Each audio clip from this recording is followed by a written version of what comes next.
Have you ever been to a concert or seen one on TV where the performers were using these weird earplug looking things on stage and wondered to yourself, what are those things?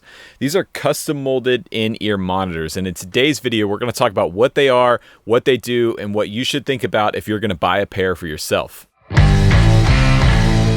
Now, if you've never performed on stage before, you might not know that when you're actually playing your instrument with a band on stage, it's actually really hard to hear what's going on.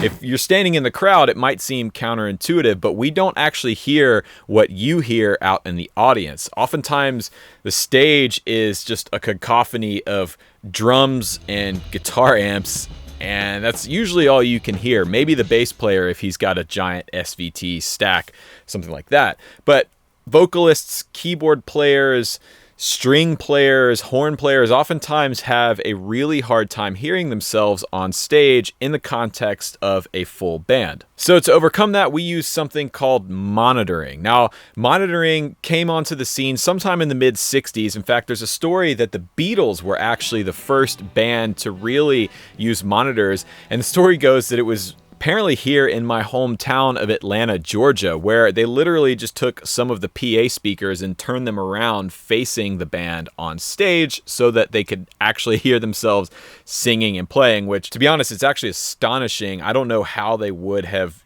done that before. I don't know how you could hear yourself singing in harmony with all of those screaming fans, but they were the Beatles. Now, that form of monitoring where you have speakers on stage facing the band are now what we call wedges. They're literally speakers that sit on the stage in front of each performer, and each wedge or each monitor has their own mix that is detailed and dialed in for the specific player based on their needs. What do they need to hear? What does the guitar player need versus the bass player, the drummer? Now, to this day, this is a really popular form of monitoring. In fact, if you've played on stage anywhere, you've probably used some form of wedge monitoring system. But wedges have a lot of problems. First and foremost being the volume. In order to hear your mix over the rest of the band on stage, a lot of times you really have to be pushing that wedge pretty hard, loud enough, in fact, to cause hearing damage. The other thing is microphone feedback. Because you have live mics in a pretty close proximity to speakers, you have a high chance of that really jarring, shrill feedback coming out of nowhere. And if you pair that with a monitor or mix engineer that doesn't really know how to fix feedback issues, you can have a rough night. And if you're the type of musician that likes to move around on stage at all, as soon as you step out of the firing line of that wedge, you basically lose your whole mix. So I'm a guitar player. A lot of times during the set, I'll want to walk over to the drummer or walk over to the singer to play a solo or play off one another. And as soon as I move out of the firing line of those speakers in the wedge, I pretty much can't hear anything except the drums and maybe some of my guitar amp. Now, the reality is that's just how things were for bands through the 60s, 70s, 80s, and even the early 90s. But the story goes, some point in 1995, Alex Van Halen of a small band you may or may not have heard of called Van Halen, went to his monitor engineer, Jerry Harvey, who was touring with them at the time, and wanted a solution. Apparently, Alex's monitor mix on drums at that time was so incredibly loud that he was concerned it was going to basically blow out his hearing, and he was probably right. He probably would have completely decimated his hearing had he continued to tour like that. So he had heard that at some time in the past, a few musicians like Stevie Wonder had experimented with using headphones to monitor on stage. So Jerry Harvey went and did some research and came up with an early version of this, the custom molded in-ear monitor. At the time, it had two drivers or two speakers, which we'll get to in a second, one of which came out of a pacemaker, apparently. And that was the early version of custom molded in-ear monitors. And it didn't take long for word to spread around the other big touring bands at the time. And now, over 20 years later, custom IEMs like these Ultimate ears here are really popular with musicians of all levels, the top touring bands all the way down to people who are playing in clubs on weekends and churches, a lot more people are using custom molded in-ear monitors. So why are these a step above using floor wedges? Well, there's a few reasons. First of all, you can keep your volumes a lot lower. Because these are custom molded to my ears specifically, they block most of the stage volume from getting into my ears. That way I can have a really detailed, really clear mix at a relatively low volume and still hear everything I need to hear to perform. Also, because they block out most of the stage volume, I can have a better mix. I can have a more detailed mix, and I can have a better sonic picture of what the band is actually doing on stage. And as a performer, this is huge, because if I can hear what the bass player and drummer are doing together, I have a better chance of being able to play off of them. Also, when a singer is using in-ear monitors, they drastically cut down their chances of having mic feedback on stage, because there's not speakers facing the microphones. They can freely move about the stage and generally, depending on the venue, point the mic wherever they want without getting that crazy gnarly feedback that we all hate. And when I'm using in-ear monitors and a wireless receiver pack, I can move anywhere on the stage without losing my monitor mix. These are my third set of custom IEMs I've had over the years. These are new from Ultimate Ears, and it's worth stating that Ultimate Ears did sponsor this video by providing me these new ears for free. So if you want more information on the ears that I got, they'll be linked in the description box down below. Now, the most common question I've gotten in regards to the custom molded monitors is, how many drivers do you have, or how many drivers do you need? Now, drivers are referring to essentially the speakers inside these monitors, but they're a little different than that. See, inside these acrylic housings are not normal speakers like you would see on a stereo system or even in most consumer headphones.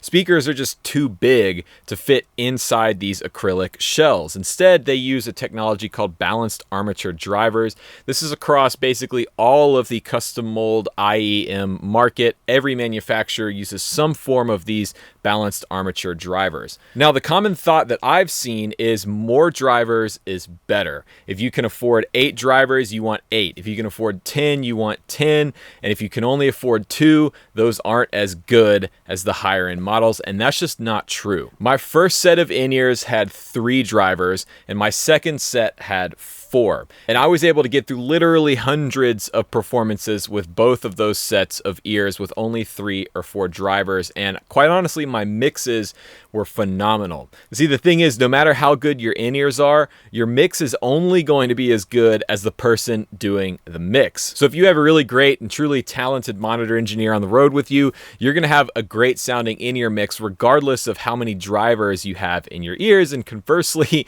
you can have the most expensive ears in the world with a crappy monitor engineer and your mix is going to suck. Most companies have specific models designed for specific instruments. So you could have a 3-driver set of ears designed for bass players and a different set designed for guitar players and a different set even for vocalists. And they're going to have different types of BA drivers in them. You might have a sub frequency, a low mid, and a high driver for a bass player, whereas a guitar player might want a low, low mid, and high driver.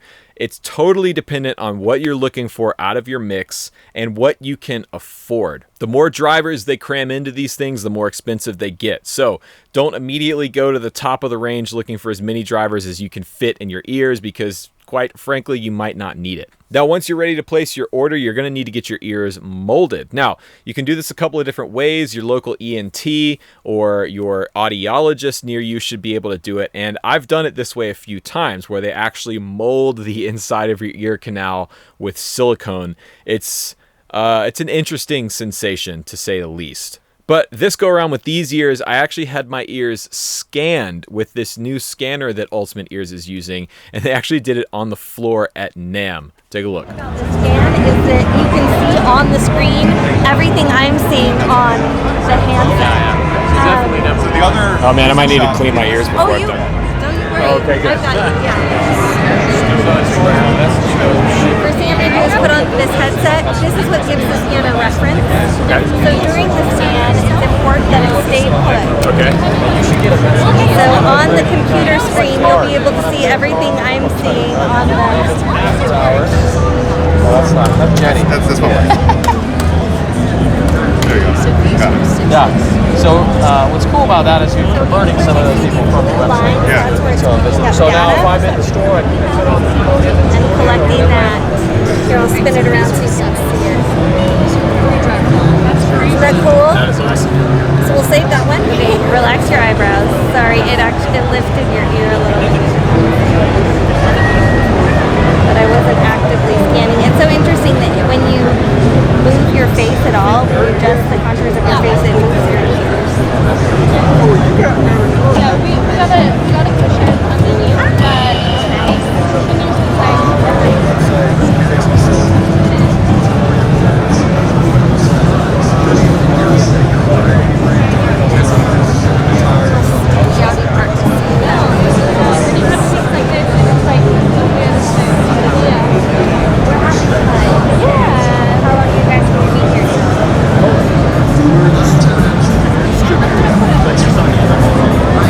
Now, once your scans or molds are done, then a few weeks later, your ears will arrive.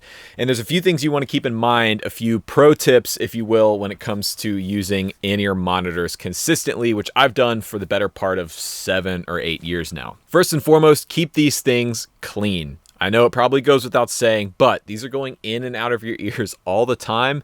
You want to visually inspect them every time you use them. Make sure there's no gross... God, I don't want to say that. Just keep them clean. The other thing is check the ports, because they can get wax buildup in the ports, and that will drastically change how your mix sounds in your ears. I've actually had that happen before, where I've gone up to a mix engineer and be like, dude, I don't know what happened. My mix changed. I can't hear the bass, or I can't hear the vocals or whatever, only to find out that the ports on the ends of the ears were clogged with earwax, which is gross, and I'm sorry, but it's what happens. The other thing to be wary of is your volume. Make sure you're not pushing the volume of these things too loud, because they can damage your hearing the same way a monitor wedge can. So keep your pack at a reasonable volume. Don't push it up as the gig goes on, and your ears will thank you. Also, when you're shopping around, check the company's replacement policy. These are high wear items, and they can break, especially if you're on the road, you're gigging a lot, you're taking them on and off all the time. It's happened to me. I've had ears fall off and hit the stage and get stepped on. I've seen ears get sat on and broken. And if you're on the road, you want to be sure you're going with a company that has a quick turnaround and replacement policy, so that you're not left high and dry if your ears break or get damaged. And also, take it from my personal experience, don't wear your in-ear monitors in the bathroom, because they can slip down the end of your shirt and end up in a place you really don't want them to be. So there you go. Nice and graphic end to this video. So that's everything you need to know, and some things you didn't want to know about in-ear monitors. If you have any questions, leave them in the comments section down below. If you'd like to see a video detailing the whole wireless in-ear monitor setup that I use on the road with Noah Guthrie in Good Trouble, I made a video about that, which you can check out here. If you'd like more information on Ultimate Ears or any of the other gear that I use on a daily basis, check out the link in the description box down below. You can also check out the Green Room there as well. That's a way to directly support the channel and get access to exclusive content like Lesson of the Weeks and the new Green Room forum that just launched for Green Room members only. So check that out in the description box down below. Be sure to follow me on Instagram at Rhett Shull. I think that's everything I have to plug. Thanks for watching. Hope you enjoyed the video, and remember, there is no plan B.